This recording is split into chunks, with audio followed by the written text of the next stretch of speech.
Este é o terceiro e último bloco do programa Tribuna Livre, que trata sobre a crise nos municípios acreanos. Os nossos convidados, o prefeito de Tarauacá, Rodrigo Damasceno, do PT, e o prefeito Carlos Portela, do PSTB de Porto Acre.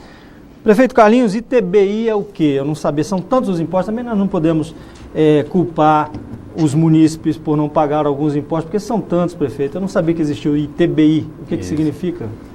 É o Imposto sobre Transmissão de Bens Intervivos. Esse é o imposto que o cidadão paga após ele realizar qualquer tipo de negócios no município. A compra, a venda de bens móveis, imóveis. Exatamente. Inclusive, é um dos impostos que o município de Porto Acre, por ter um certo volume de negócios na zona rural, inclusive, vem contribuindo e muito com essa arrecadação de 2,5% das nossas arrecadações. O IPTU também não significa praticamente muita coisa lá nas nossas receitas. Vai significar agora porque nós vamos estar com um mecanismo de massificação da cobrança e de também conscientização das pessoas, que muitas vezes querem pagar o IPTU só se a rua tiver sido asfaltada ou calçada, mas na verdade o IPTU ele não é um imposto que não é uma contribuição de melhoria, muito pelo contrário, ele tem que ser pago antes, para depois os benefícios chegar. Narciso? E falta essa... Eu vou fazer um convite para você. Diante desse quadro colocado pelos nossos dois prefeitos, e em virtude da sua pergunta no bloco anterior, se eles seriam candidatos à reeleição, eu gostaria de fazer um convite, que eu estou organizando um partido, e convidar você para ser... Mais um. E convidar você para ser o nosso candidato a prefeito. O que é que você acha? Inoportuno. Uma coisa que eu acho que seria essencial, deveria, hoje para você ser diretor de escola, você tem que fazer um curso e passar nesse curso para poder ser eleito, vamos dizer assim, né? Para prefeito, eu considero mais importante ainda. O prefeito, ele entra muito cru, ele deveria passar por uma preparação, deveria ter um curso preparatório para poder orientar, falar tudo, verificar se ele compreendeu mesmo aquilo ali, porque são tantas regras, são tantas variáveis, que se ele não tiver a preparação adequada, ele come bola por muito tempo. Fazer uma pós-graduação. Deveria ter. Estou fazendo agora uma pós-graduação na MBA, que está sendo promovido pelo Tribunal de Contas, Assembleia Legislativa e Governo do Estado, em gestão pública. Mas você com isso não está afirmando que o povo não tem a sensibilidade de medir a qualificação do candidato para o exercício da função de prefeito? Mas o porque candidato... ele o maior colégio que ele tem é o colégio eleitoral. Mas o candidato até verbaliza, e eu acho que ele não pode até não estar mentindo. Como eu, na época que eu estava falando, eu não estava mentindo. Mas ele não tem consciência das limitações que é quando ele está lá como prefeito, entendeu? O candidato pode até verbalizar, e algumas vezes eu acho que ele não está nem fazendo na maldade, mas é que ele não tem consciência de como é que ele está lá. Eu li um livro aí, o título do livro é Toda a Verdade sobre a Mentira. Toda a Verdade sobre a Mentira. Porque não existem as verdades necessárias e as verdades maldosas.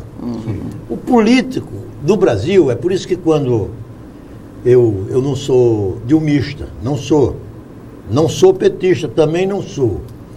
Mas a coisa que eu mais me admiro é quando fica falando nas mentiras da Dilma. Qual é o político neste Brasil que consegue se eleger sem mentir? É a chamada mentira necessária. Você está falando muito mais na questão executiva, no cargo executivo, né? Porque o político tem, por natureza, a obrigação de ser agradável, ele não é desagradável. Você vê... Ou ele tem sonhos também. Ou tem sonhos. Então, Rodrigo, eu lhe pergunto... Ele acredita em possibilidades, mas que na verdade não tem... Isso. Depois ele percebe que não tem. Até quando você estava falando, ainda agora, que quando chegou na prefeitura, sentou na cadeira, você viu a realidade, a Guisa disse, tem uma frase do Barão de Tararé, que assim se produz. queres conhecer o Inácio, põe-o no palácio. Quer dizer, quando você chega na cadeira... Mas o Inácio não é o Lula da Silva. Não, por coincidência não é o Inácio Lula, não. Você vai ver que daqui a mais 90 dias, quando começar as campanhas de prefeito, você vai ver que cada município desse Brasil vai ter no mínimo 2 ou 3 elementos em condições de administrar bem, de fazer as creches que precisa, de fazer o saneamento que precisa, porque é o discurso. Pelo menos no discurso, né? O discurso. Mas aí eu pergunto o seguinte, assim, para todo mundo, inclusive para ti aqui, Paulo. Vamos lá.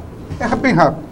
Estou aqui para Diante responder. de uma crise que se pressupõe ser maior em 2016 e possivelmente continue em 2017, por que tanta gente aspira a ser prefeito? É para todos. Aqui no município de Sena Madureira já tem 7 candidatos engalfinhados numa guerra extraordinariamente grande. No seu município tem quantos candidatos a prefeito já? Tem 2. Tem 2? Fora eu, né? 2. Fora você. Então vou ler porque você é. E lá? 6 candidatos. 6 candidatos no seu município. 6 pré-candidatos a prefeito. Tu conhece algum município aí que tem? Rio Branco. Não, você tem vários. Né? Quantos tem aqui?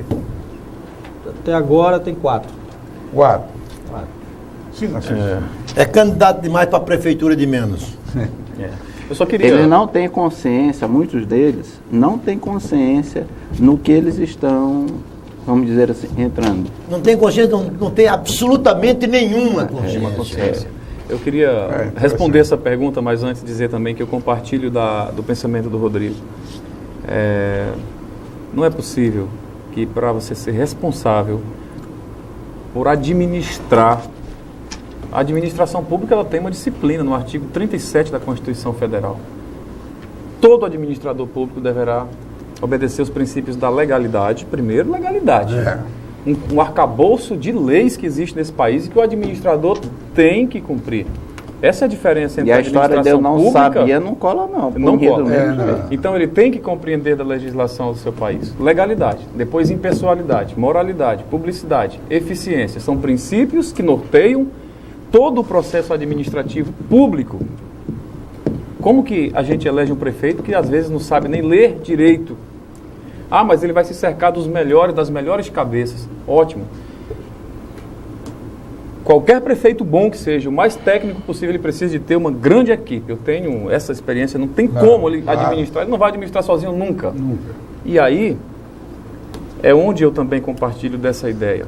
A coisa tem que ser levada um pouco mais a sério. Quando eu sabia que ia ser candidato a prefeito em 2012, em 2011, eu ingressei numa especialização, uma pós-graduação em administração pública e gerência de cidades. Ali nós fomos nos aprofundar nas temáticas da lei de responsabilidade fiscal, nos princípios norteadores da administração pública, no processo de planejamento, na execução orçamentária, lei 4.320. Fomos nos debruçar sobre aquilo.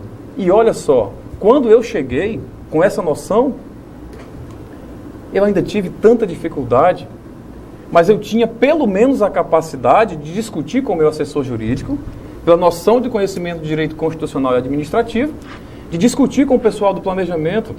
O prefeito, o maior administrador, não pode se tornar completamente alienado. Ele deveria também conhecer o mínimo de contabilidade pública para que ele pudesse questionar o que o seu contador, seu serviço de contabilidade está fazendo, está registrando como atos e fatos contábeis. Né? E responda a sua pergunta. Por que tem tanto candidato a prefeito? Porto Acre é um município assim. Nunca teve menos de 3 candidatos por eleição. Sempre 5, 6. Teve uma eleição lá que o Zé Maria se elegeu com 22% dos votos. Foi. Eu disputei aquela eleição em 2008, perdi por 61 votos. Quer dizer, a eleição. Quer dizer, o prefeito se elegeu com 22% do voto, então quer dizer que 78% da população não vota nele. E respondo, é justamente pelo fato de acreditar que a prefeitura é o melhor lugar para você estar. As pessoas têm suas aspirações pessoais, o poder é fascinante, não é? Quase todos os seres humanos sonham com poder de alguma forma. Vaidade. Bajuladores. Existe isso. Tem muita gente que gosta de estar com... O rei que gosta de estar com com alguns patrícios e plebeus em sua volta, isso existe. E vamos ser sinceros, né? A gente também sabe que há de se desconfiar daqueles que são tão insistentes. Eu acho que muitas vezes não é a vontade de fazer o município ficar melhor. Eu, por exemplo, já tive a minha experiência e não pretendo, porque eu acredito que alguém tem que chegar lá e dar continuidade. Então é justamente o desconhecido e alguns desejos pessoais. Você concorda com o pensamento de que quanto mais austero o prefeito, mais impopular ele fica? Não tenho dúvidas. Não tenho dúvidas. Maquiavel deu uma lição. Muitos seguem a lição de Maquiavel. Eu já o li, mas não sou um maquiavélico. Mas é necessário que se assimile parte daquilo que Maquiavel estava dizendo. Por exemplo, as medidas impopulares que os prefeitos têm que adotar de arroxo fiscal, de colocar os indivíduos que não querem trabalhar para realmente trabalhar, para fazer jus ao seu salário, elas tinham que ser feitas logo no primeiro ano.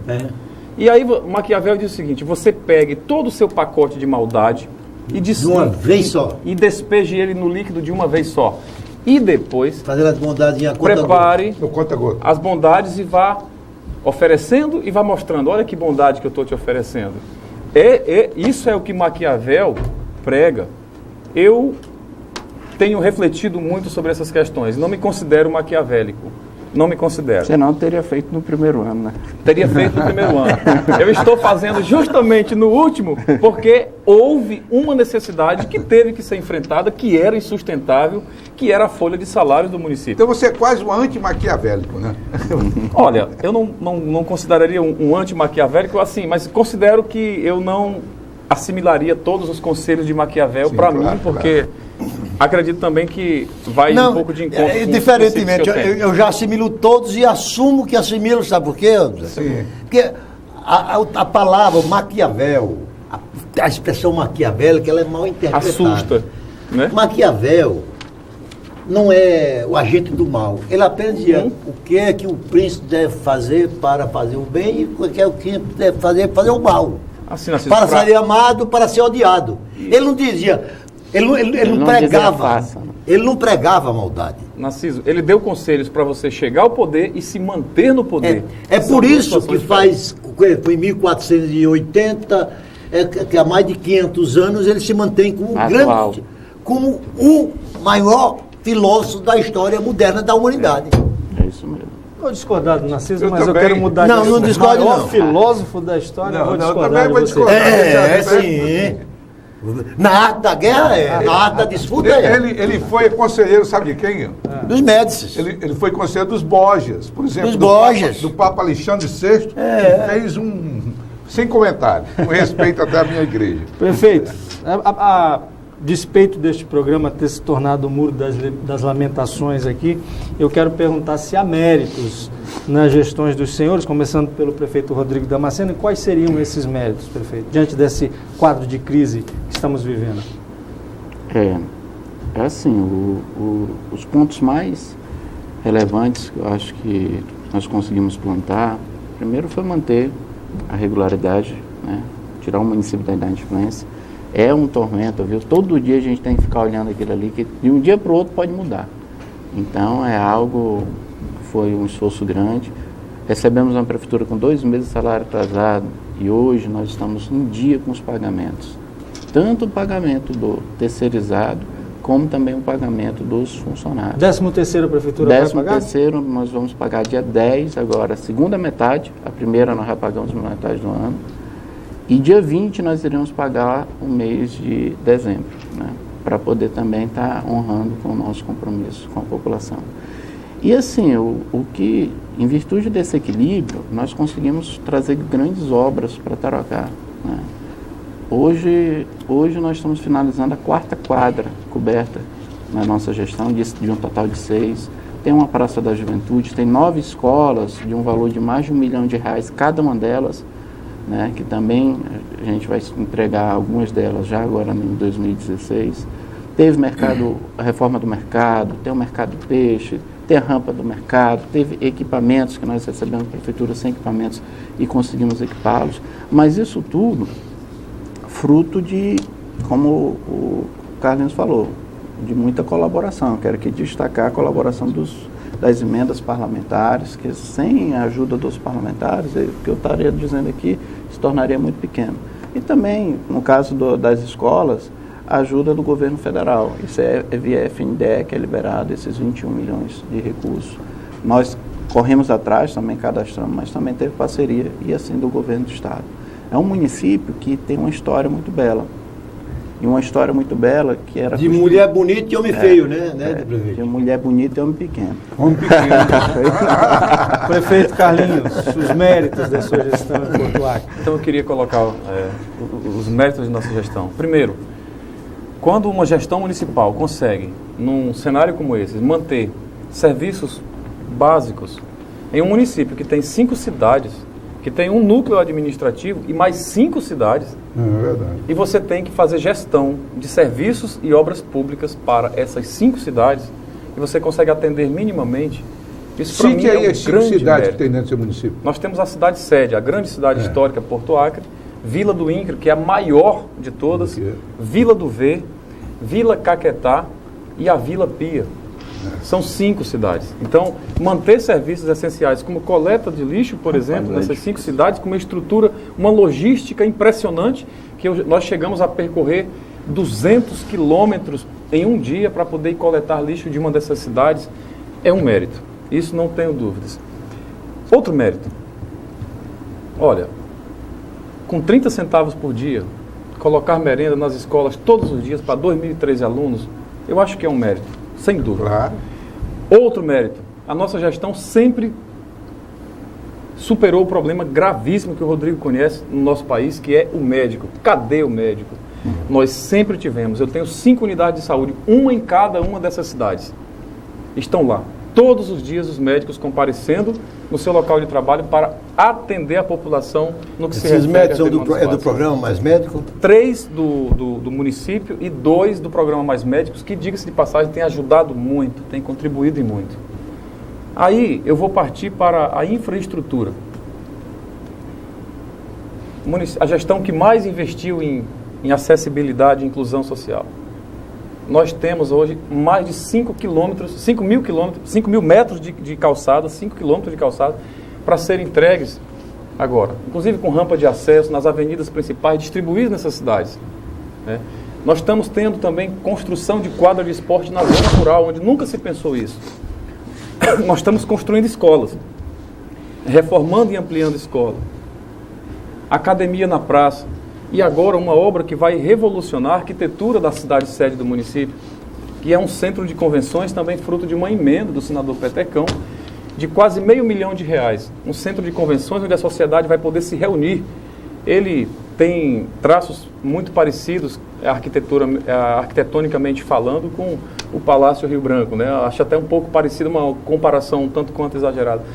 E também, eu acho que é mérito dessa gestão, o diálogo permanente com os servidores do município, né, através dos seus sindicatos, que nós sempre temos buscado isso, uma relação extremamente republicana com o poder legislativo municipal e uma relação onde o prefeito busca as respostas.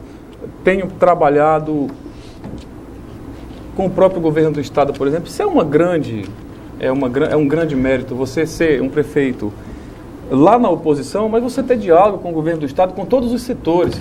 Você se Educação, sentiu alguma saúde. vez discriminado pelo governador por ser adversário político dele? Sinceramente, eu não tenho como comprovar isso, eu não tenho me sentido. Eu tenho, na verdade, reconhecido a dificuldade de todos os ex. Eu, sempre que venho ou que vem algum representante meu falar com setores do estado, muitas vezes não precisa de ser diretamente com o governador. Com os secretários de Estado, por exemplo, nós temos tido grandes diálogos, temos fechado grandes parcerias na área de educação, por exemplo, na área de saúde, que são áreas importantíssimas, na área de infraestrutura, recuperação de ramais. Enfim, eu não tenho tido essa dificuldade, até porque eu acredito que todo eleito ele deve ter esse espírito de republicano, independentemente se somos nós aqui de partidos da social-democracia, dos trabalhadores.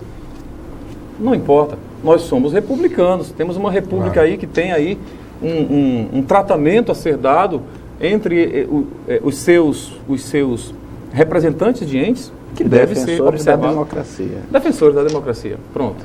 Então, acho que esses são os nossos méritos. Ok, nós estamos chegando ao final do programa. 30 segundos para cada um dos senhores para suas considerações finais. Só para prefeito claro. Rodrigo. Porque você quer falar? Não, prefeito Rodrigo. Não, eu queria... Eu sou tão democrata que eu deixo você falar. Eu só queria cumprimentar os dois prefeitos, além de agradecer a presença dele aí. Não conheci o Rodrigo pessoalmente, carinho sim. Mas é difícil, Narciso, você administrar o município hoje e cumprimentá-lo pela coragem e a forma como vem administrando o município, os dois. Obrigado, Osmir. Prefeito. Obrigado. Eu quero aqui agradecer, né? Agradecer ao Osmir, né? O Arquibaldo, o Narciso, o prefeito Carlinhos. Obrigado a todo mundo que está nos escutando em casa, né? Alguns desses de vocês eu acho que choraram junto com a gente, né? Foi tanto chororô daqui. Mas quero deixar aqui a mensagem otimista. Eu acho que não tem dificuldade que a gente não possa superar, né? Agora, para superar qualquer dificuldade, a gente tem que se unir. O que temos no Brasil hoje, a crise que está instalada, eu acredito muito que com a união dos partidos, a união dos povos, a gente consegue superar. A crise econômica é grave? Mas a mais grave é a crise política, que se a gente se entender, a gente tem como dar um grande salto. Obrigado. Prefeito Carlos Portela, 30 segundos. Então, também, Arquibaldo, agradeço a você, ao Narciso, ao Osmir, né, ao prefeito Rodrigo pela participação aqui e dar essa oportunidade para a gente de conversar com o nosso telespectador. Agradeço também ao telespectador que teve essa paciência de estar aqui conosco. Eu também comungo dessa ideia de que o momento é extremamente delicado, é um momento difícil, mas, acima de tudo, é um momento de a gente continuar tendo fé, perseverança e buscar unidade. Seja de qual partido for o prefeito da sua cidade, mas o mais importante agora é que tanto o prefeito quanto toda a sua equipe se entenda e se compreenda com as demandas locais, com os problemas que estão localizados em cada cidade, em cada bairro. É isso que vai fazer com que essa sintonia entre a sociedade, a participação da sociedade e a gestão local vai fazer com que exista uma dinâmica que seja também capaz de fazer com que o desenvolvimento ele volte a acontecer nos municípios e que essa crise seja superada. Eu só queria agradecer a todos e desejar, desde já, um Feliz Natal e um 2016 maravilhoso para todos os que estão nos assistindo. Obrigado. Obrigado aos nossos debatedores, Narciso Mendes, Osmir Lima, em especial aos nossos convidados de hoje, o prefeito Carlos Portela, do PSDB de Portuaca, o prefeito Rodrigo Damasceno, de Tarauacá, do Partido dos Trabalhadores, e a você que nos acompanha aqui todas as sextas-feiras através da TV Rio Branco, canal 8, sempre a partir de 7h15 da noite, enquanto durar o horário de verão, ou durante a reprise do programa aos sábados, também a partir das 7h15 da noite. Na semana que vem estaremos de volta com mais um tema do Tribuna Livre. Até lá!